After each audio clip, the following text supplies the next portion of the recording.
Restaurant से कहीं ज़्यादा मज़ेदार चिकन स्टीम रोस्ट चरगा घर पर बनाकर तैयार करेंगे। आप इसको दावत में प्लेटर के तौर पर सर्व कर सकते हैं। पूरा चिकन है, कट्स लगा लेंगे। चिकन को बाउल में डाल देंगे, 2 से 3 चम्मच नमक, लेमन जूस डालकर, पानी डालकर इसको 1 घंटे के लिए इस पानी में रहने देंगे। इसके बाद इसको वॉश कर लेंगे। दोबारा से इसके ऊपर हल्का सा नमक लगाकर अब ऑयल में डालकर इसको हमने फ्राई कर लेना है। दोनों साइड से अच्छे से फ्राई कर लेंगे। गोल्डन कलर आने के बाद इसको ठंडा कर लेंगे। बाउल में डाल देंगे दही, लहसुन अदरक का पेस्ट, टमाटो केचप, साथ ही कुटी हुई लाल मिर्च डाल देंगे, पिसी हुई लाल मिर्च, हल्दी पाउडर, धनिया पाउडर और साथ ही इसमें पिसा हुआ गरम मसाला, नमक डाल देंगे और साथ ही इसमें डाल देंगे सिट्रिक एसिड आधी चम्मच। तमाम मसालों के 2-2 चम्मच हैं। अब रेड चिली सॉस और सोया सॉस 4-4 चम्मच डाल देंगे। इसको मिक्स कर लेंगे।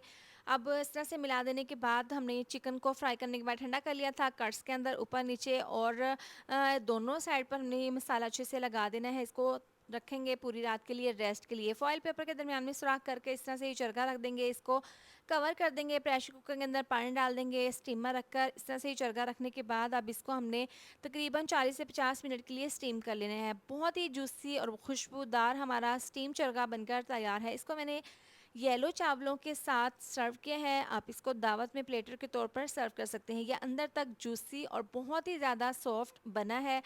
मज़ेदार स्टीम चरखा तैयार है।